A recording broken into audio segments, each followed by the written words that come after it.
This is the Morning Breach with Scott Davis. Here is hoping that you had an uneventful Labor Day weekend and you got to enjoy some time away from the computer, and you came in this morning and everything is still working. It wasn't that long ago that I remember working this and most other holidays to simply patch and reboot infrastructure and servers. With the majority of staff out yesterday, it's a perfect day to reboot when needed, and typically I got a lot of work done. Now that was enterprise IT, and I was a small team, or a part of a small team.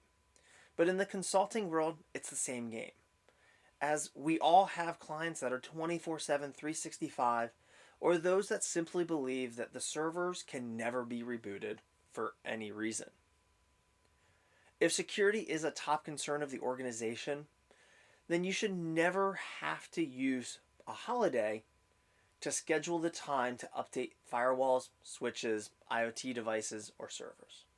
If uptime is a critical component, then the client requires warm spares or standby devices because of that criticality to maintain that uptime. You then should utilize those warm spares as part of your patching process. Your goal should be for you to regain your holidays. Get that time for you to personally power down and recharge while enjoying the time with your loved ones and knowing that the data is safe and secure.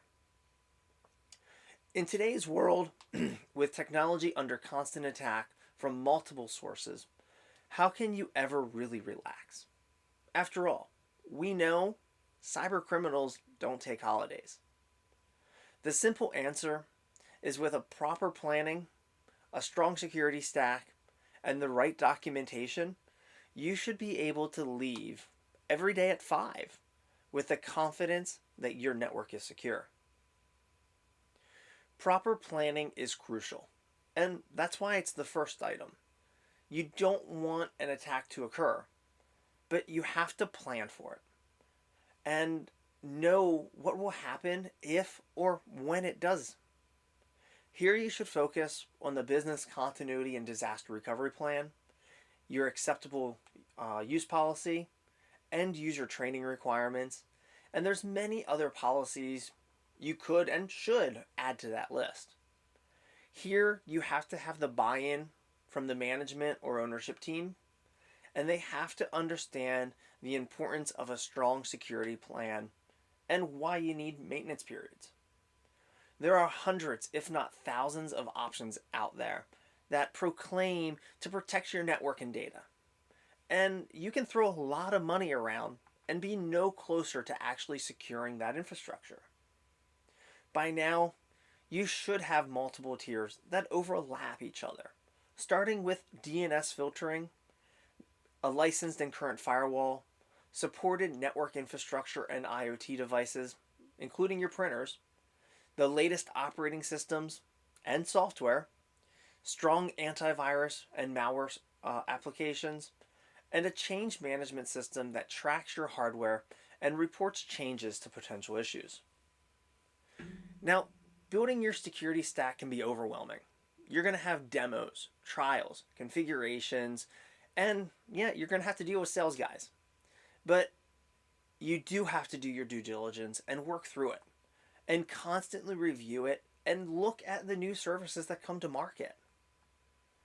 Documentation is king, as it's the biggest insurance policy out there. If you're not documenting the policies and procedures, the network design and layout, security stack, or even your standard operating procedures, then you can't track progress. You don't know what you have, and you won't know where you need to improve to actually protect your network. Finally, you must follow the news and learn from the mistakes of others to help improve your own house. There is no shortage of cyber attacks to look at. Just recently, we have a major Chilean bank that was forced to shut down all of its branches following a cyber attack. You have Newcastle University announcing it will take weeks to mitigate a ransomware attack. or even ransomware that forced Argentina's borders to close for 4 hours recently. So, as you can see, there's a lot of use cases out there. There's a lot of information you can learn from seeing how other people are getting attacked. And this is where it's critical for us to share this information with each other so we can all learn from those mistakes and actually make positive strides in defeating ransomware and the bad guys. If you've learned something new by watching this, please take a few seconds, like the video, comment, let me know what you think, and share it. If you want to see more episodes of The Morning Breach or find useful resources in helping you secure your organization, please visit themorningbreach.com or follow us on Facebook or LinkedIn.